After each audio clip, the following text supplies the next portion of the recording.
Students अभी screen share हो रहा है? Yes, ma'am. यही हम लोग डिस्कस कर रहे थे, डोमेस्टिक वाटर ट्रीटमेंट।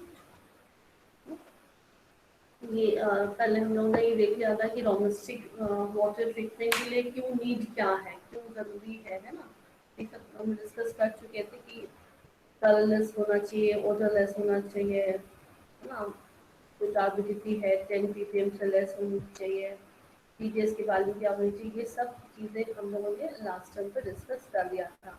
फिर हम लोग डिस्कस कर रहे थे कि कैसे म्यूनसिपालिटीज़ में कैसे स्टेप्स होते हैं, और इस पे क्वेश्चन भी एग्जाम में मुझे पूछा जाता है आप लोगों को कि कैसे स्टेप्स होते हैं, उसको आपको ड्रॉ करके फ्लो चार्ट पे भी दिखाना होता है। तो उसमें हम लोगने बच्चों फर्स्ट स्टेप पढ़ गया था स्क्रीनिंग, कि जो हमारे पास जैसे ही म्यूनसिपालिटीज़ में जो वाटर आता है, कहाँ से वो वाटर ले रहे हैं, जितना भी नेचुरल वाटर है, रिवर है, लेक्स हैं, वेल्स हैं, this are the common source of water. ये वहाँ से वाटर इनके पास जब आता है, देन वाटर का उसका ट्रीटमेंट करना पड़ता है। और फर्स्ट स्टेप हम लोगों ने पढ़ा था कि स्क्रीनिंग करते हैं। तो स्क्रीनिंग में सबसे पहला क्या करते हैं कि इनके पास जितना भी वाटर में लीव्स है, फ्लोटिंग मैटर है, वुड है, पीसेस है, सबसे पहले तो उसको रिमूव करना। तो स्क्रीनिंग के थ्रू करते हैं। तो स्क्रीनिंग के लिए मैंने आपको बताया था कि उसको स्क्रीन से पास कराते हैं, और जो स्क्रीन होते हैं तो बड़े बड़े होल्स होते हैं, जिससे क्या होता है जो फ्लोटिंग मैटर होता है तो वहीं पर ही रुक जाता, रिटेन हो जाता है, और बाकी जो वाटर होता है वो आगे पास हो जाता है। ये सिंपल सा स्टेप था स्क्रीनिंग। नेक्स्ट स्टेप हमारा सेडिमेंटेशन था। तो सेडिमेंटेशन में हम लोगों ने क्या पढ़ा था कि भाई जितना भी इसके अंदर सस्पेंडेड इम्प्योरिटीज है, तो उसको ये क्या करते हैं कि 2-8 आवर्स के लिए उसको वहीं पर ही रख देते हैं। वाटर में जो सस्पेंडेड इम्प्योरिटीज है उसको हम लोगों ने water to stand undisturbed in big tanks for 2 to 8 hours.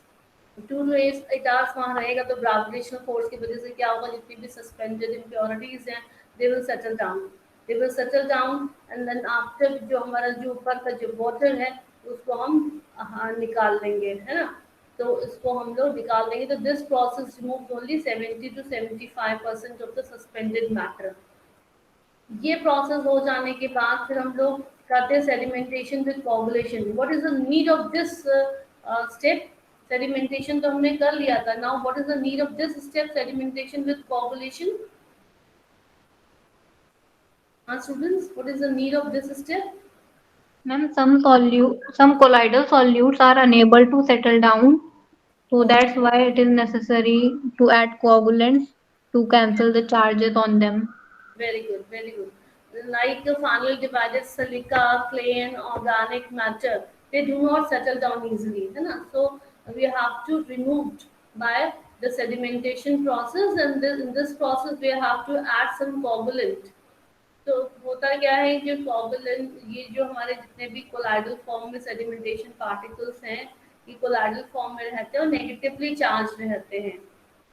जब हम इनमें क्या करते हैं, अब नेगेटिवली चार्ज रहेंगे तो क्या होगा, they will feel a mutual repulsion. तो म्यूचुअल रिपल्शन से क्या होगा, ये क्या होंगे, ये आपस में कोलेस नहीं हो पाएंगे ना, मतलब आपस में बाइंड नहीं हो पाएंगे। तो जब आपस में ये इकट्ठे नहीं हो पाएंगे, कोलेस नहीं हो पाएंगे, तो क्या होगा, फिर ये अलग अलग ही रहेंगे, तो हल्के रहेंगे। जब हल्के, इतने हल्के रहेंगे पार्टिकल्स, तो they will not settle down. So for this process, for the same, we have to add some coagulant like alum. Alum हमने इसमें डाला। alum का फॉर्मूला क्या होता है, K2SO4 whole thrice Al2SO4 whole thrice 24H2O। ये जब हमने उसमें ऐड किया तो क्या हो गया कि, या फिर हम सोडियम एल्यूमिनेट भी ऐड कर सकते हैं एलम, और we can add sodium aluminate in the water. तो अब क्या होगा कि ये उसमें जाएंगे वाटर में जा करके ये हाइड्रोलाइज हो जाएंगे और gelatinous precipitate of aluminium hydroxide form करेंगे। एल्युमिनियम हाइड्रोक्साइड कैसा होता है, जल जल जैसा होता है, प्रेसिपिटेट बन जाता है। अब ये क्या करेगा, एल्युमिनियम हाइड्रोक्साइड कि तुरंत जितने भी वहां पर कोलाइडल पार्टिकल्स हैं उनको एब्जॉर्ब करेगा, क्योंकि जेल की फॉर्म में एब्जॉर्ब करेगा, एंटांगल हो जाएगा with very fine suspended impurities and will form big flocks. अब ये बिग फ्लॉक्स बनाने लग जाएगा and they will settle down easily. अब जब बिग फ्लॉक्स बन गए तो कुछ टाइम बाद दे विल सेटल डाउन। तो अभी हमें क्या करना पड़ेगा, इसके अलावा क्या होता है जब एल्यूमिनियम हम एलम डालते हैं तो एल्यूमिनियम जो +3 आयंस होते हैं इनका साइज क्या होता है, इनका जो चार्ज क्या होता है, +3 चार्ज होता है। तो ये प्लस चार्ज क्या करता है, नेगेटिवली चार्ज कोलाइडल पार्टिकल्स उनको न्यूट्रलाइज कर देता है। न्यूट्रलाइज कर देगा तो क्या होगा, ये they will come closer and combine to form a bigger particle, और due to the force of gravity these bigger particles settle down। ठीक है, तो ये फिनोमेना था हमारा इसमें सेडिमेंटेशन विद कोगुलेशन का। और हम लोग कोगुलेंट जो यूज करते हैं उसकी एक आइडियल पीएच रेंज है। अगर आप एलम यूज कर रहे हैं तो उसकी जो पीएच होगी वो 6.5 से 8.5 के बीच में होगी। अगर you are taking sodium aluminate then pH should be in 5.5 to 8 pH, है ना। And if you are using ferrous sulphate तो 8.5 से ज़्यादा पीएच पे हो पाएगा। ठीक है, तो नेक्स्ट स्टेप आता हमारा फिल्ट्रेशन। अब फिल्ट्रेशन की क्यों जरूरत पड़ेगी बच्चों, फिल्ट्रेशन में क्या करेंगे हम लोग, अब जो हमारे पास जो बड़े बड़े ये जो पार्टिकल्स तो चलिए रिमूव हो गए, सेडिमेंटेशन से भी रिमूव हो गए और स्क्रीनिंग से भी रिमूव हो गए। अब क्या करना है, अब हमारे वाटर में जो माइक्रो ऑर्गेनिजम्स हैं, ओजर है ना, कलर है, टेस्ट है, फाइन सस्पेंडेड पार्टिकल्स है, तो इन सब को रिमूव करने के लिए फिल्ट्रेशन करते हैं। तो next step is filtration for removing microorganisms, odor, color, taste and fine suspended particles। ये आपको पता है वाटर का ना टेस्ट होता है ना कि odor होती है। Process of filtration consists of percolating water through beds of fine sand। एक यहाँ पर एक डायग्राम भी यहाँ पर दे रखा है ये, तो यहाँ पर भी हम फिल्ट्रेशन ही कर रहे हैं। तो इसमें हम क्या करते हैं कि the process of filtration consists of percolating water through beds of fine sand। तो आप यहाँ पे देख रहे हैं कि फाइन सैंड का ये बेड लगा हुआ है ना, ये फाइन सैंड है, उसके नीचे कोर्स सैंड है और उसके नीचे फिर ग्रेवल्स हैं। ग्रेवल्स में भी ऐसे होता है, फाइन होता है फिर कोर्स होता है। इस तरीके से यहाँ पर डिफरेंट बेड्स बनाए हुए हैं, fine sand, coarse sand and then आपके फिर again fine gravels and the coarse gravel का ये ऐसा करके बेड बनाया हुआ होता है फॉर द फिल्ट्रेशन प्रोसेस, है ना। There are different types of filters like gravity filter, slow sand filter, rapid sand filter and pressure filters। कई सारे फिल्टर प्रोसेस होते हैं। अभी हम यहाँ पर जो दिखा रहे हैं वो सैंड फिल्टर का डायग्राम शो कर रहे हैं।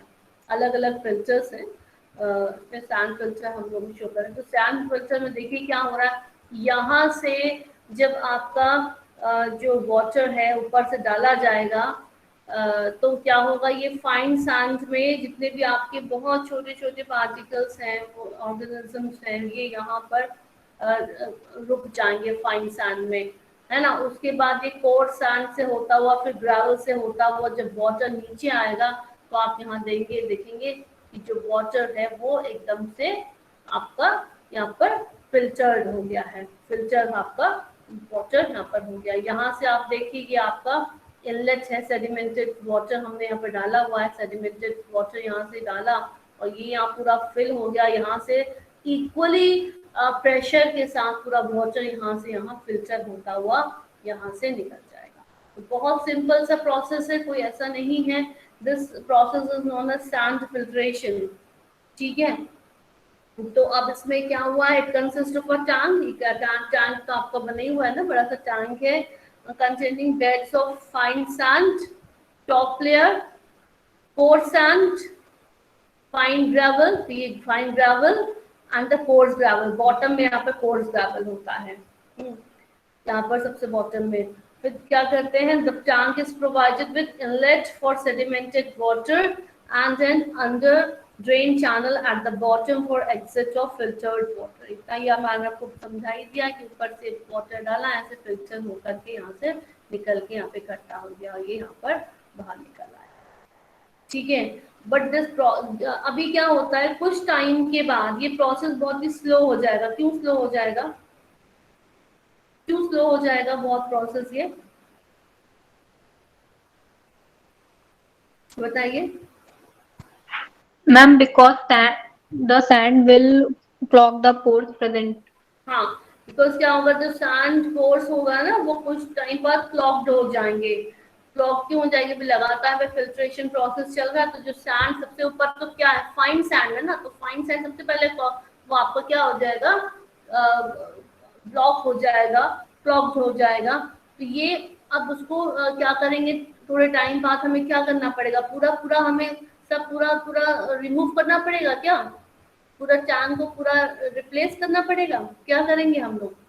क्या होगा, अभी फाइन सैंड है, सबसे पहले तो यही आपका ब्लॉक हुआ होगा, तो इसकी ऊपर की फाइन सैंड की थोड़ी सी लेयर को निकाल करके हटा देते हैं, और दूसरी, और उसको फिर वॉश करके यहाँ पर फिर लगा देते हैं। तो इसमें आपको कोई वेस्टेज नहीं हो रहा है। आपको कोर सैंड और ग्रेवल्स को चेंज करने की जरूरत नहीं, क्योंकि जो भी आपका क्लॉगिंग हुई होगी, ब्लॉकिंग हुई होगी, वो फाइन सैंड में ही हुई होगी। और फाइन सैंड की ऊपर की छोटी पतली सी थिन लेयर को आप हटा करके उसको फिर से वॉश करके यहाँ पर लगा दिया जाता है। ठीक है, due to retention of impurities in the pores, the sand pores get eventually clogged and the rate of filtration slowly decreases. When it becomes very slow, filtration is stopped and the bed is cleaned by scraping off a small layer of the sand bed and replacing it with clean sand. तो हमने scrap कर दिया और उसको replace कर दिया दूसरे clean sand से, और जो स्क्रैप जो था हमारे पास, the scrap sand is washed with water, dried and stored for reuse at the time of next scrapping operation. उसको हम फिर से इसको कर देते हैं। बात समझ में आ गई कैसे हो रहा है फिल्ट्रेशन आफ्टर सेडिमेंटेशन? हमारा जो फिल्ट्रेशन प्रोसेस है कैसे हो रहा है, और इस प्रोसेस की खासियत ये होती है, आप लोगों को मैंने पहले भी बताया था कि पहले लोग घड़ों, अपने जो घड़ा होता था घरों में, उसमें 3-4 घड़े में वाटर लेकर उसको प्योरीफाई करते थे। प्रोसेस हम लोगों ने बचपन में बुक्स में भी पढ़ा हुआ है, याद है प्रोसेस? कैसे वो जो बड़े बड़े पॉट्स होते थे उसमें पहले कोल रखते थे और सैंड रखते थे, ग्रेवल्स रखते थे, और सबसे ऊपर घड़ में पानी रखते थे जिसको हमें प्योरीफाई करना है, और सारे वो घड़ों से होते होते होते होते पानी नीचे हमारा ड्रॉप बाय ड्रॉप करके फिल्टर्ड वाटर आ जाता था। और वो जो होता था वो ओडरलेस और आपका माइक्रो ऑर्गेनिज्म लेस हमारा वाटर फिल्टर था। तो ये पहले घरों में इसी तरीके के, अब तो हम लोग घरों में आरओ लग गए हैं, हम लोग आरओ से यूज करते हैं, पहले लोग ऐसे ही वाटर को फिल्टर किया करते थे। ठीक है, तो ये प्रोसेस आपका हो गया operation of sand filter.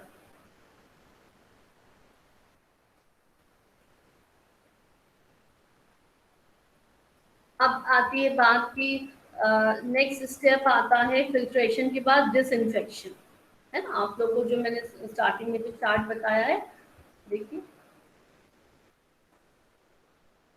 Filtration के बाद कौन सा स्टेप आ रहा है, डिसइंफेक्शन। फिल्ट्रेशन प्रोसेस से क्या हो रहा है, micro organism and colloidal impurities remove हो गई। अब डिसइंफेक्शन क्यों जरूरी है बच्चों? डिसइंफेक्शन से क्या होगा बताइए। माइक्रोब को रिमूव करने के लिए। अब जो आपके पैथोजेनिक बैक्टीरिया हैं, अभी तो बड़े बड़े आपके ऑर्गेनिजम्स थे, माइक्रो ऑर्गेनिज्म थे, तो रिमूव हो गए, तो अब पैथोजेनिक बैक्टीरिया बैक्टीरिया तो इस प्रोसेस से फिल्ट्रेशन से रिमूव नहीं होंगे। और पैथोजेनिक बैक्टीरिया मतलब जो आपके डिजीज प्रोड्यूस करे, है ना, तो पैथोजेनिक बैक्टीरिया तो इनको रिमूव करने के लिए आपका जो प्रोसेस होता है वो कहलाता है डिसइंफेक्शन, है ना। तो डिसइंफेक्शन में क्या जरूरी है कि इसमें माइक्रो ऑर्गेनिज्म जो कि डिजीज आपको प्रोड्यूस करते हैं उनको किल करा जाता है ना। It should kill the disease producing micro organism quickly at room temperature. और इसकी क्या कैरेक्टरिस्टिक है भाई, पहली बात तो कि यहाँ डिसइंफेक्टेंट के बहुत सारे हमारे पास होते हैं। डिसइंफेक्टेंट के नाम पे कि क्लोरीनेशन होता है, क्लोरीनेशन करा जाता है। उसके अलावा हमारे पास क्या होता है, ओजोन से रिएक्शन कराया जाता है, क्लोरामाइन से रिएक्शन कराया जाता है। ये या यूवी लाइट से रिएक्शन कराते हैं, पोटेशियम परमैंगनेट से रिएक्शन कराते हैं। डिसइंफेक्शन के नाम पे बहुत सी चीजें अवेलेबल हैं। आपको पता होगा, आपने सुना भी होगा कि पहले जो गांव होते हैं, अभी भी जो विलेजेस होते हैं, वहां पे जो वेल होते हैं, कुआं होता है, उनके पानी को वो कैसे डिसइंफेक्टेंट करते हैं बताइए। जो विलेजेस होते हैं वहां पे जो वेल होते हैं वो दिन भर वहां खुले रहते हैं ना वेल्स, तो उसको डिसइंफेक्टेंट करने के लिए वहां पे क्या यूज करते हैं? कभी नहीं सुना? क्या यूज करते हैं? Students I am audible? Yes, ma'am. Yes, हाँ, ma'am. कभी सुना है कि क्या यूज करते हैं? जो वेल होते हैं या रिवर्स जो गांव में होती है, वो क्या यूज करते हैं? वो वहां पर पोटेशियम परमैंगनेट यूज करते हैं, जिसको हिंदी में हम लोग लाल दवा के नाम से भी बोलते हैं ना। कहते हैं कि हमने लाल दवा डाल दी, तो लाल दवा क्या चीज है? वही पोटेशियम परमैंगनेट होता है। पोटेशियम परमैंगनेट डाल दिया जाता है। इवन अभी भी जो बड़े बड़े बिल्डिंग्स होते हैं, घर होते हैं, जो जहाँ पर ऊपर वाटर टैंक्स लगे होते हैं, तो क्लीनिंग करने के बाद अभी भी वहां पर लोग ये आपका पोटेशियम परमैंगनेट डाल देते हैं। तो वो ये भी पोटेशियम परमैंगनेट जो है, ये भी एक डिसइंफेक्टेंट होता है। इसके अलावा अल्ट्रावायलेट लाइट में आपने सुना होगा, जो घरों में हम लोगों के यूवी सॉरी आरओ प्लांट लगाए जाते हैं, आरओ की मशीन लगाई जाती है, उसमें बहुत से टाइप के आरओ आते हैं, है ना। और आपको हर रेंज के आरओ मिल जाते हैं, कोई 8,000 का भी मिल जाएगा आपको, कोई 15, 20, 25,000 के भी आरओ मिलेगा। तो वो क्यों आरओ के प्राइस बढ़ते जाते हैं? ऐसा क्या? मेन तो हमारा ये फिल्ट्रेशन प्रोसेस तो हो रहा है, जो वहां पर लगाते हैं आरओ प्रोसेस में। आपको मैंने आरओ प्रोसेस ही पूरा पढ़ाया हुआ है। उसके बाद अभी क्या होता है, डिसइंफेक्टेंट के लिए वहां पर वो यूवी लाइट का भी किसी किसी आरओ में अरेंजमेंट होता है कि वो यूवी लाइट से बैक्टीरिया को किल करते हैं। तो यूवी लाइट के लिए उसमें अलग से मशीनरी पार्ट लगा देते हैं, तो वो उसकी वजह से क्या होता है, आपका जो मशीन होती है उसकी और एक्सपेंसिव होती चली जाती है। तो ये मतलब बताने का मतलब यहाँ पर ये है कि अलग अलग वेज हैं कि यूवी लाइट भी आपका यूज होता है डिसइंफेक्शन की तरह। और ये खास तौर से स्विमिंग पूल वगैरह में, जहाँ पे स्विमिंग पूल्स होते हैं ना, वहां पर भी ये यूवी लाइट से ये वहां के बैक्टीरिया को किल करते हैं। क्योंकि अगर आप ऐसे कोई केमिकल डालते हो, सपोज पूरा स्विमिंग पूल, आपका बड़े बड़े होटल्स में बने हुए स्विमिंग पूल, उन्होंने पोटेशियम परमैंगनेट डाल दिया, तो कोई इसमें नहीं जाएगा, है ना। सब भी कहेंगे कि कैसे वाटर हो गया। तो वहां पर हम लोग यूवी लाइट का यूज करते हैं कि यूवी लाइट से आपके ये वाटर जो है डिसइंफेक्टेंट हो जाए। अदरवाइज लगातार रोज उसमें लोग स्विमिंग कर रहे हैं तो स्किन डिजीजेस हो सकती हैं, है ना। ओजोन भी यूज करा जाता है, क्लोरीन यूज करा जाता है, क्लोरामाइन यूज करा जाता है। इस तरीके के बहुत सारे आपके जो है रिएजेंट्स हैं, यूज करे जाते हैं एज अ डिसइंफेक्टेंट। तो अब बात आती है कि क्या अच्छे एक आइडियल डिसइंफेक्टेंट की क्या कैरेक्टरिस्टिक्स हैं। तो सबसे पहली चीज यहाँ पर ये है बताई गई कि भी it should kill the disease producing micro organisms, है ना। माइक्रो ऑर्गेनिजम्स को तो किल करेगा ही करेगा। और इनएक्सपेंसिव होना चाहिए भी, बहुत एक्सपेंसिव नहीं होना चाहिए। It should not be toxic to human and it should provide protection against any contamination in water during conveyance और स्टोरेज, है ना। जब आप स्टोर कर रहे हो, तो इकट्ठा कर रहे हो, तो उस समय भी कोई कॉन्टेमिनेशन उसमें ना हो। तो नहीं, ये सब आपके जो मेन है आइडियल डिसइंफेक्टेंट के कैरेक्टरिस्टिक्स हैं। अब क्या होता है, अब मेथड्स ऑफ डिसइंफेक्शन पे आइए, कैसे करते हैं डिसइंफेक्शन के लिए। तो अब जैसे सपोज करो if you are going to add bleaching powder भी यूज करते हैं। तो ब्लीचिंग पाउडर में क्या होता है, जब आप ब्लीचिंग पाउडर वाटर में डालते हो तो क्या बन जाता है, कैल्शियम हाइड्रोक्साइड प्लस क्लोरीन बनता है। ये क्लोरीन फर्दर H2O से रिएक्ट करके HCl और हाइपोक्लोरस एसिड बनाता है ना। ये हाइपोक्लोरस एसिड क्या करता है, फिर ये नेसेंट ऑक्सीजन को निकालता है, प्रोड्यूस करता है। That it was earlier believed that nascent oxygen destroys the pathogens by oxidation. तो ये पहले माना यही जाता था कि जो नेसेंट ऑक्सीजन निकल रहा है, यही क्या कर रहा है, पैथोजेंस को, जो बैक्टीरिया है पैथोजेंस है, उसको ऑक्सीडेशन के थ्रू उसको डिस्ट्रॉय कर रहा है। बट होता क्या है एक्चुअली में प्रोसेस क्या है, इनफैक्ट एंजाइम्स इन द वो ऐसे पैथोजेंस को किल नहीं कर रहा है। होता क्या है कि जो ऑर्गेनिजम्स में जो एंजाइम्स होते हैं और जो माइक्रो ऑर्गेनिजम्स के सेल्स के अंदर जो एंजाइम्स होते हैं, हर कोई आपको पता है कि कोई भी आपका लिविंग थिंग है तो उसमें सेल्स उसकी यूनिट होती है, उसमें सेल्स में एंजाइम्स होते हैं। तो ये जो एंजाइम्स होते हैं ऑर्गेनिजम्स में, वो they will get deactivated bye there chemical reaction with hypochlorous acid. तो हाइपोक्लोरस एसिड जैसे ही बना, ये क्या कर देता है, एंजाइम्स को डीएक्टिवेट कर देता है। किसके एंजाइम्स को, ऑर्गेनिजम्स के सेल के अंदर जो एंजाइम्स होते हैं। और आपको पता है कि एंजाइम्स ही क्या होते हैं, are essential for the metabolic process of the micro organism. तो अब क्या होगा, जब एंजाइम्स ही डिस्ट्रॉय हो गए तो क्या हो जाएगा, माइक्रो ऑर्गेनिज्म की डेथ हो जाएगी। तो पहले ये माना जाता था कि नेसेंट ऑक्सीजन जो लिबरेट हो रही है ये किल कर रहा है, बट एक्चुअली में कौन किल कर रहा है, HOCl क्या करता है, जो हाइपोक्लोरस एसिड होता है, ये एंजाइम्स को डीएक्टिवेट कर देता है। जब एंजाइम्स ही डीएक्टिवेट हो जाएंगे तो माइक्रो ऑर्गेनिज्म की मेटाबॉलिक एक्टिविटी सब रुक जाएगी और जिसकी वजह से माइक्रो ऑर्गेनिज्म की डेथ हो जाएगी।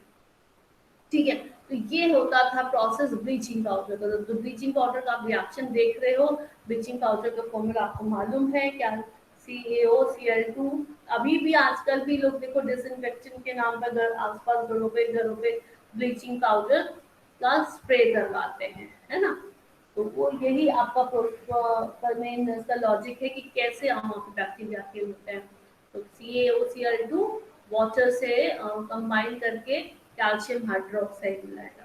तो ये बात ध्यान रखो कि ब्लीचिंग पाउडर को वाटर में डिसॉल्व करके डालो। अगर आप ऐसे ही डाल दो पाउडर की फॉर्म में तो फिर नहीं काम करेगा। तो आपको वाटर से जब रिएक्ट करेगा तो कैल्शियम हाइड्रोक्साइड प्लस क्लोरीन बनेगा। ये क्लोरीन अगेन फिर further react with H2O and it will form HCl and hypochlorous acid, and this hypochlorous acid will give you HCl and the nascent oxygen. Is it clear to all of you कि कैसे bleaching powder act करता है? Yes, ma'am. ठीक है, next आता है इस पे प्रोसेस पे बायक्लोरिनेशन, कि बायक्लोरिनेशन से आप कैसे बैक्टीरिया को पैथोजेंस को किल करते हो। और सब बहुत क्लोरीन जो है बहुत ही वाइडली यूज्ड इन डिसइंफेक्टेंट होता है फॉर वाटर ट्रीटमेंट। और ये कैसे भी आप चाहे गैशियस फॉर्म में हो चाहे कॉन्सनट्रेटेड सोल्यूशन की फॉर्म में हो, आप उसको यूज कर सकते हैं। तो इसमें भी रीजन देखो वही होता है, क्लोरीन के साथ भी यही होता है कि क्लोरीन क्या करता है, वो हाइपोक्लोरस एसिड प्रोड्यूस करता है। आप ऊपर वाले केस में ये देख रहे थे कैल्शियम आपका ब्लीचिंग पाउडर में कि वो हाइपोक्लोरस एसिड को प्रोड्यूस कर रहा है। क्लोरीनेशन में भी क्लोरीन भी क्या करता है, हाइपोक्लोरस एसिड ही आपका प्रोड्यूस करता है। ठीक है, और ये hypochlorous acid is a very powerful germicide. और इसके लिए क्या करते हैं, ये क्लोरीनेशन के लिए हमको एक क्लोरीनेटर यूज करना पड़ता है। क्लोरीनेटर एक एपरेटस होता है ना, एक लार्ज टार होता है और उसमें क्या होती है, बैफल प्लेट्स लगी होती हैं। बहुत बड़ा सा कंटेनर टाइप का होता है और उसमें बैफल प्लेट्स लगी होती हैं और उसमें ऊपर से क्या करते हैं, ये भाई रॉ वाटर डालते हैं, क्लोरीन डालते हैं। इसका भी देखिए डायग्राम मैं आपको दिखाती हूँ, ये है डायग्राम। ये देखिए कि यहाँ पर देखिए क्लोरीन सोल्यूशन का टैंक है और यहाँ पर ये कॉन्टैक्ट टैंक है। कॉन्टैक्ट टैंक का मतलब ये हो गया कि वाटर जो यहाँ पर आ रहा है वो और क्लोरीन ये दोनों ही आपस में यहाँ पर मिल जाएंगे। जब ये मिल जाएंगे, वाटर के साथ क्लोरीन मिलेगा तो क्या बना देगा, वो HOCl बनाएगा।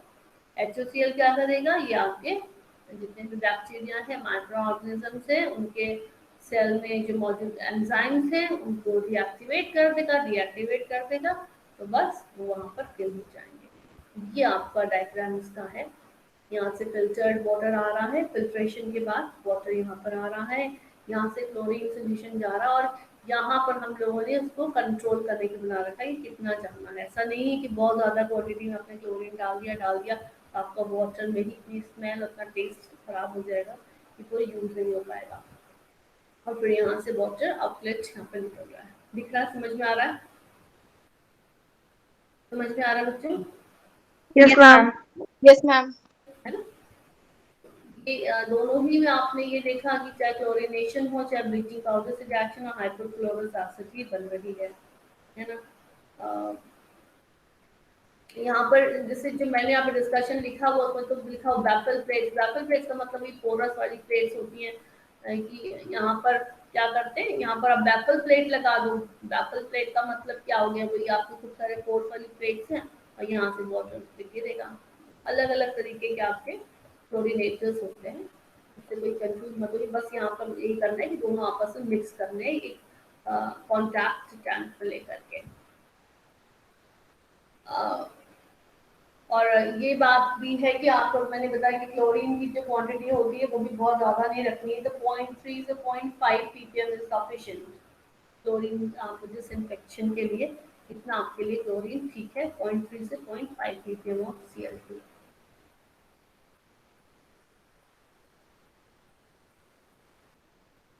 अब आती बात कि factor affecting efficiency of chlorine.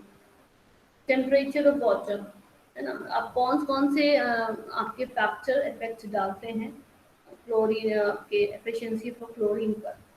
और तो यहाँ पर फर्स्ट पॉइंट है the death rate of micro organisms is directly proportional to temperature, thus efficiency increases with rising temperature। ये तो आपको मालूम ही है कि जितना थोड़ा टेम्परेचर हाई होगा तो HOCl भी उतना तेजी से बनेगा और HOCl बनेगा तो उसमें क्या होगा, माइक्रो ऑर्गेनिज्म को भी किल करेगा। टाइम ऑफ कॉन्टैक्ट, और अब जैसे टाइम ऑफ कॉन्टैक्ट का मतलब ये होता है कि भाई स्टार्टिंग में तो क्या होगा कि माइक्रो ऑर्गेनिज्म बहुत तेजी से किल होंगे। क्यों होंगे? क्योंकि पहले ज्यादा माइक्रो ऑर्गेनिजम्स थे और धीरे धीरे जब माइक्रो ऑर्गेनिज्म कम होते चले गए तो किलिंग रेट भी धीरे धीरे कम होता चला गया, डेथ रेट भी डिक्रीज होता चला गया। तो इसलिए बोलते हैं कि the death rate is maximum initially and with time it goes on decreasing. क्यों डिक्रीज हो रहा है डेथ रेट? क्योंकि जब माइक्रो ऑर्गेनिज्म कम होगा पहले से तो भी आपका डेथ रेट भी धीरे धीरे कम हो जाएगा। तो death rate of micro organism by chlorine is proportional to the number of micro organisms remaining alive. ये बात समझ में आती है? पहले 10 हम सपोज करो हमारे पास माइक्रो ऑर्गेनिज्म थे तो जल्दी जल्दी मर रहे थे, डेथ हो रही थी, तो धीरे धीरे कम होते चले गए 2 3 1 बचे, बाद में आपका एकदम ही स्टॉप हो गया। फिर आता है third point is pH rate, pH of water. तो पीएच रेट जो आपका वाटर है वो आपका 5 to 6.5 के बीच में ही रहना चाहिए to kill same percentage of organisms, a small contact period is required। कितना पीएच होना चाहिए? 5 to 6.5। अब एडवांटेजेस क्या क्या हैं बच्चों इसके कि एडवांटेज की अगर हम बात करें तो use of chlorine is more effective and economical. तो आपने देखा भी होगा बहुत सब हम लोगों के घर में भी जो वाटर आते हैं सरकारी पानी जो म्यूनसिपैलिटी से वाटर आता है उसमें क्लोरीनेशन करते हैं, है ना? तो क्योंकि वो इकोनॉमिकली भी आपका अच्छा रहता है। It is stable, requires small space for storage and does not deteriorate on keeping। सबसे बड़ी बात है कि डिटोरिएट नहीं होता है, वरना अदरवाइज अब ब्लीचिंग पाउडर भी अगर देते हैं तो उसमें डिटोरिएशन शुरू हो जाता है। तो इसलिए क्लोरीनेशन आपको डिटोरिएशन नहीं होता, आपको टाइम के लिए रख सकते हैं। और it can be use at high as well as low temperature water. अगर सर्दियों में बहुत ठंडा पानी है, गर्मी में बहुत गर्म पानी हो रहा है तो मगर आप क्लोरीन वहाँ पर यूज कर सकते हैं। और it does not introduce any impurity in treated water. कोई इम्प्योरिटी नहीं डाला, क्लोरीन है, Cl2 था और उसने HOCl बनाया और उसने वाटर में जितने बैक्टीरिया से किल कर दिए। कोई और आपके साइड बाय प्रोडक्ट्स नहीं बन रहे हैं जिसकी वजह से आपके वाटर में कोई इम्प्योरिटी आ जाए। अदरवाइज होता है कि कोई केमिकल हमने डाला तो उसके बाय प्रोडक्ट्स बन जाते हैं जो वाटर को खराब कर देंगे।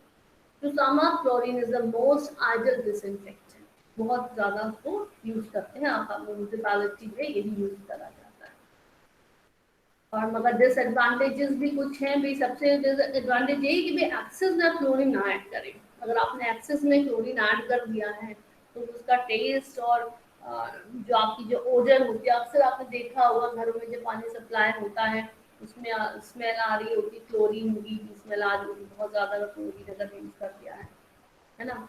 As a result of chlorination of phenols leading to the formation of chlorophenol, है ना। और उसकी वजह से क्या हो जाता है, वाटर में पेक्यूलियर ओडर आने लग जाती है।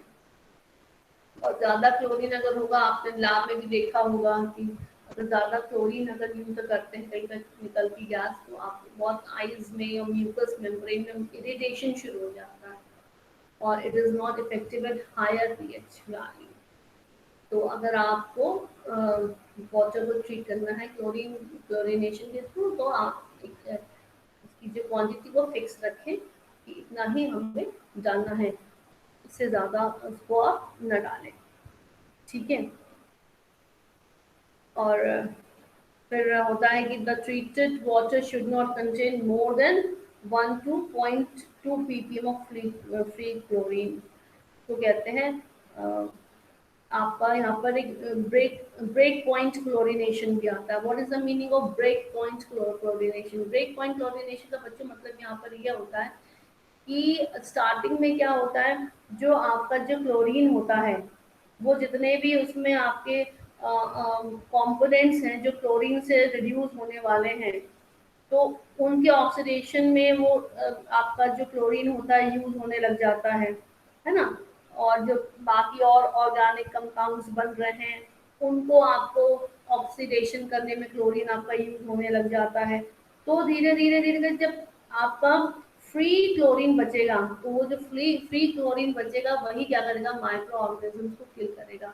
इसलिए हम लोग बार बार कहते हैं कि जो फिक्स क्वांटिटी है उतना आपको डालना ही पड़ेगा, और उससे कम आप डाल रहे हो तो क्लोरीन फ्री नहीं हो पाएगा माइक्रो ऑर्गेनिजम्स को किल करने के लिए, क्योंकि वो पहले क्या करेगा, जो आपके और ऑर्गेनिक कंपाउंड उसको डिकम्पोज करने में यूज हो जाता है। बात समझ में आई? जो आप क्लोरीन डालते हो तो पहले वो क्या करता है, माइक्रो ऑर्गेनिजम्स को किल करता है। या कह सकते हैं माइक्रो ऑर्गेनिजम्स को किल ना करके मैं कह सकती हूँ कि वो ऑर्गेनिक मैटर्स को डिकम्पोज करता है। अगर वो ऑर्गेनिक मैटर को डिकम्पोज कर रहा है, जब आपके ऑर्गेनिक मैटर को डिकम्पोज कर दिया, अब जो फ्री क्लोरीन हुआ तो अब वो क्या करेगा, वो आपके में जितना भी और माइक्रो ऑर्गेनिज्म से अब उस पर एक्ट करेगा, ठीक है। तो इसलिए उसको बोलते हैं break point chlorination. It is also known as free residual chlorination, ठीक है। Initially, for lower doses of Cl2, there is no free residual chlorine, since all the added chlorine gets consumed for doing complete oxidation of reducing substances present in water. ये line बच्चों समझ में आई? ये बात की नहीं समझ में आई? Yes, ma'am. है ना। इनिशियली अगर आपने जो आपने क्लोरीन यूज करा है, इनिशियली वो किस में यूज हो जाएगा? Initially for lower doses of Cl2 there is no free residual chlorine, since all the added chlorine gets consumed for during complete oxidation of reducing substances present in water. जितने भी आपके reducing substances water में है उनके complete oxidation में ये आपका consume हो जाएगा। जब कंज्यूम हो जाएगा तो फिर आपके माइक्रो ऑर्गेनिज्म को कैसे किल करेगा, है ना। तो as amount of chlorine doses is increased, amount of residual chlorine also show steady increase, है ना। तो इसी को हम कह रहे हैं हम ब्रेक पॉइंट क्लोरीनेशन।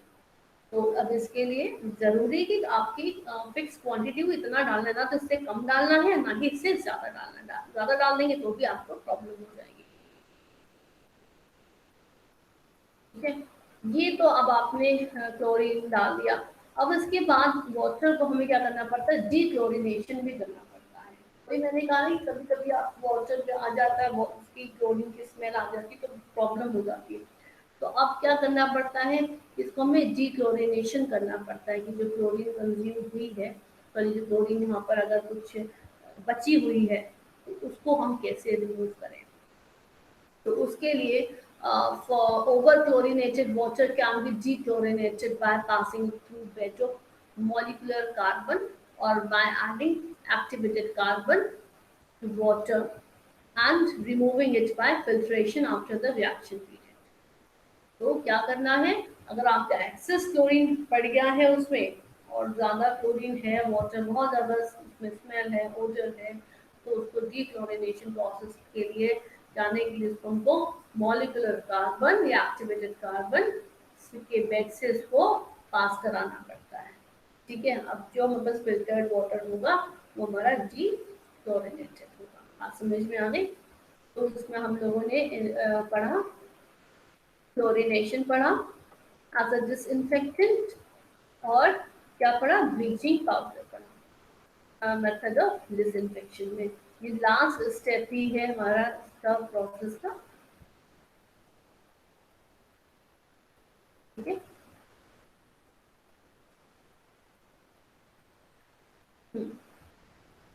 और उसके बाद नेक्स्ट आता है इसमें ये तो 2 हो गए, ए और बी। ए था ब्लीचिंग पाउडर, बी था क्लोरीनेशन। थर्ड आता है बाय यूजिंग क्लोरामीन। क्लोरामीन भी आपको एक बैक्टीरियल एक्शन करता है और ये better bactericidal action than chlorine है ना। क्लोरीन से ज़्यादा बेटर होता है क्लोरामीन, ये भी हम यूज कर सकते हैं। और इसको कैसे बनाते हैं, this obtain by mixing chlorine and ammonia in 2:1 ratio. यहाँ पर भी बात देखो, हर जगह यही आ रही है, HOCl बनेगा, यहाँ पर के बाद बनेगा तो HOCl बनेगा। ठीक है, फोर्थ आता है हमारा डिसइंफेक्शन बाय ओजोन। ओजोन में क्या करते हैं, ozone is made by passing silent electric discharge through cold and dry oxygen, and it is highly unstable as it degrades nascent oxygen after breakdown. Ozone है, किसमें break हो जाएगा, O2 और nascent oxygen में बन जाएगा। और ये जो nascent ऑक्सीजन होता है यही क्या करता है, बैक्टीरिया को किल करता है।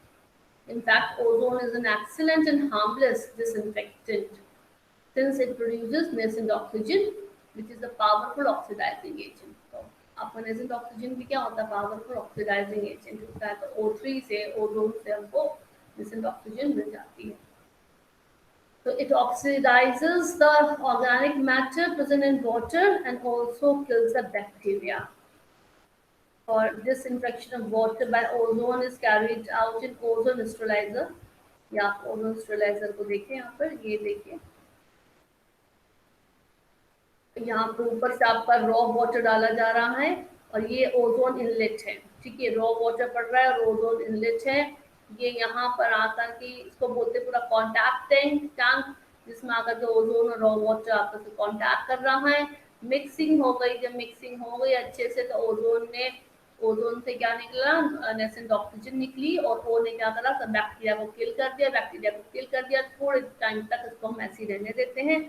जब हमें होता है कि हाँ सब बैक्टीरिया किल हो गए होंगे, it takes around 10 to 15 minutes killing the bacteria, और उसके बाद हम उसको यहाँ से वाटर को वापस बाहर निकाल लेते हैं।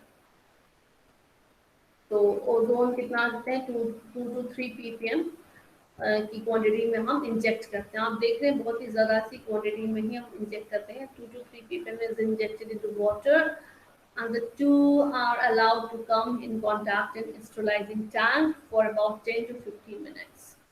10 to 15 minutes से कॉन्टैक्ट में रहेंगे और उसके बाद उसको हम रिमूव कर लेंगे। अब जो वाटर हमें मिलेगा कलरलेस, ओडरलेस एंड टेस्टलेस मिलेगा। मगर जो म्यूनसिपालिटीज होती हैं वहाँ पर जो वाटर का जो डिसइंफेक्शन होता है ओजोन के थ्रू नहीं होता है, क्योंकि ओजोन मेथड जो होता है बच्चों एक्सपेंसिव मेथड होता है। इसलिए वहाँ पर मैंने बताया कि ज़्यादातर वो क्या यूज़ करते हैं, क्लोरीनेशन ही करते हैं, क्लोरीन के थ्रू करते हैं। और फिर नेक्स्ट आता है ओजोन के बाद आता है यूवी। यूवी मैंने अभी आपको बता दिया। यूवी कहाँ यूज़ करते हैं हम लोग, यूवी यूज़ करते हैं यहाँ पर स्विमिंग पूल वाटर में यूवी यूज़ करते हैं, क्योंकि वहाँ पर कोई भी अगर आपने क्लोरीन डाल दिया तो उसका डिक्लोरिनेशन आप नहीं कर सकते। वहां पर अगर पोटाशियम का मैग्नेट डाल दिया तो आपका वाटर का रंग पूरा ऐसा पिंक कलर का हो जाएगा, है ना। तो ओजोन का भी नहीं कर सकते, वो बहुत एक्सपेंसिव। तो यहाँ पर हम यूवी लाइट से क्या करते हैं, हमारा डिसइंफेक्शन करते हैं स्विमिंग पूल वगैरह में, और बहुत ही सेफ भी रहता है और ह्यूमन बॉडी में कोई केमिकल से कोई डिजीज होने की प्रॉब्लम भी नहीं रहती। और फिर वही किया मैंने को पोटाशियम पर मैग्नेट, ये भी मैंने आपको भी डिस्कस कर लिया। ये it is use for purification of water and wells, जो वेल्स में जो पानी होता है उसके लिए यूज करते हैं। ठीक है, समझ में आ गए। तो हम लोगों ने कितने डिसइंफेक्टेंट्स पढ़े, ABCDEF, मतलब सिक्स डिसइंफेक्टेंट्स के नाम हम लोगों ने पढ़ लिए। ठीक है, तो अब इसका देखो, ये जो डायग्राम बना हुआ है, ये भी बना हुआ है और ये डायग्राम भी है, तो रोटेट हो जाएगा ये। इसको आप देखें,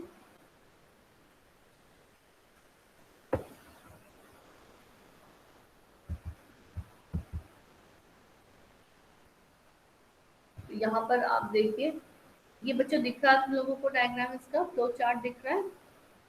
Yes, ma'am. है ना। देखो ये वाटर सोर्स है, ये आप म्यूनसिपालिटीज में कैसे होता है कि फ्लो चार्ट है, ये वाटर सोर्स है, तो जहाँ से भी लिया हो, रिवर हो, वेल हो, वहां से ये स्क्रीनिंग हो रही है। देखो स्क्रीन के लिए बड़े बड़े स्क्रीन लगे हुए हैं ना, होल्स एंड स्क्रीन में दिख रहा है, दिख रहा है, ये स्क्रीन दिख रहा है आप लोगों को? Yes, ma'am. Yes, ma'am. Intake screen को कह रहे हैं, और यहाँ पे इनटेक स्क्रीन पे वाटर गिराया तो यहाँ पे स्क्रीनिंग हो गई, है ना। और स्क्रीनिंग के बाद ये यहाँ पर हम लोगों का क्या हो गया, फिर आपकी कौन सी प्रोसेस आती है, सेडिमेंटेशन का प्रोसेस आता है ना। सेडिमेंटेशन में देखो इन्होंने कोगुलेंट यहाँ पर यूज कर रहे हैं, है ना, कोगुलेंट यूज कर रहे हैं, कोगुलेंट एडेड दिखा रहे हैं, कोगुलेंट ऐड करा गया और फिर वहाँ पर मिक्सिंग हुई, फ्लॉक्यूलेशन टैंक दिखा रहे हैं, फ्लैश मिक्सिंग हो रही है, फ्लॉक्यूलेशन टैंक हो रहा है, फ्रॉक्स बन रहे हैं, उसके बाद ये सेडिमेंटेशन टैंक में चले गए और ये सेटल डाउन हो गए, है ना, ये सेटल डाउन हो गए। और स्लज मतलब ये जो आपकी जो इम्प्योरिटीज है, स्लज टू डिस्पोजेबल दिखा दिया, डिस्पोज हो गया। उसके बाद ये जो आपका अच्छा पानी जो ऊपर का बचा, उसको ऊपर से इन्होंने ऐसे करके निकाल लिया, यही मैंने बताया था ना कि नीचे सेटल डाउन हो गया, ऊपर से इसको वाटर को रिमूव कर दिया, है ना, और ये यहाँ पर चला गया।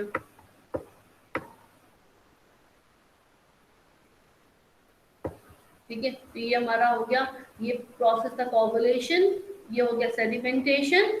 फिर अब क्या करेंगे, फिल्ट्रेशन करेंगे।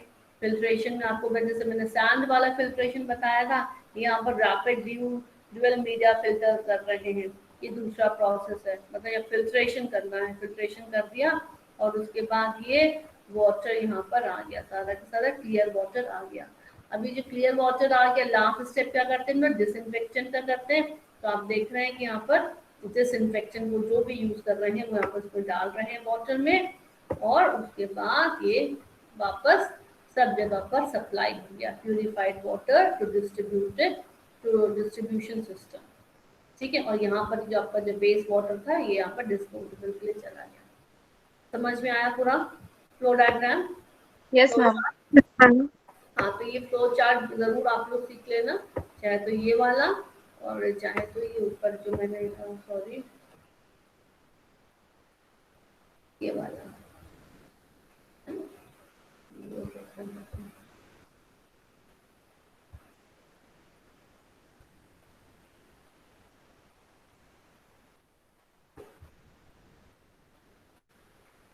ये वाला, ये भी कुछ भी आप ले सकते हो, है ना। मुझे ये वाला नीचे वाला ज्यादा ठीक लगा तो इसलिए मैंने इसको आपको डिस्कस कर दिया, क्योंकि इसमें पूरे तीनों सारे प्रोसेस दे रखे हैं, कोगुलेशन, सेडिमेंटेशन, फिल्ट्रेशन, इस तरीके से।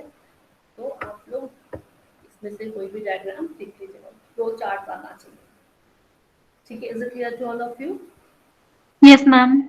तो पूरा प्रोसेस समझ में बिल्कुल आ गया, क्लियर हो गया, Yes, ma'am. Yes. है ना। तो जल्दी से समरी जल्दी से कर लेते हैं कि पोर्टेबल वाटर क्या था, है ना, और इसके लिए स्टैंडर्ड्स क्या थे, ये तो हम लोग कल लास्ट टाइम डिस्कस किया था। फिर ये आपके कौन कौन से स्टेप्स है, स्क्रीनिंग में protein matter such as leaves, wood pieces, ये अब रिमूव हो रहे हैं। सेडिमेंटेशन में क्या रिमूव हो रहा है, sand, clay. Of the sedimentation with coagulation में ऐसे पार्टिकल्स जो सेडिमेंटेशन में प्रोसेस में सेटल डाउन नहीं हो पाए थे, बहुत ही लाइट वेट थे, तो उसमें हम कोगुलेंट यूज करते हैं। उसके बाद फिल्ट्रेशन करते हैं। फिल्ट्रेशन में क्या होता है, जितने भी और micro organisms and colloidal impurities हैं वो भी रिमूव हो जाती है। लास्ट है डिसइंफेक्शन। तो डिसइंफेक्शन में हम लोगों ने कौन कौन से पढ़े, ब्लीचिंग पाउडर था, क्लोरीन था, और क्या था, ओजोन था, पोटेशियम परमैंगनेट था, और यूवी लाइट थी, और क्लोरामीन। ये आपके 6 आपके प्रोसेसेस इस पे, ठीक है। तो ये आपका एक टॉपिक बच्चों कंप्लीट हुआ, एक टॉपिक कंप्लीट हुआ, ये कह सकते हैं आपका एक क्वेश्चन भी कंप्लीट हो गया, क्योंकि ये अगर क्वेश्चन आता है तो पूरा एक इस तरीके से क्वेश्चन आता है। इसको आप थोड़ा समराइज करके और छोटा करके आप अपना नोट्स बना सकते हैं, ठीक है। Is it clear? Yes, ma'am. Yes, ma'am. तो और कोई क्वेरी है आप लोगों की, कुछ पूछना है? No, ma'am. ओके, तो students send me the attendance मुझे सेंड कर दीजिए अभी। कौन सी आ है, ठीक है, अटेंडेंस मुझे सेंड कर दो। चलो class, have a nice day, God bless you. Thank you, ma'am. Ma'am. Thank you, ma'am.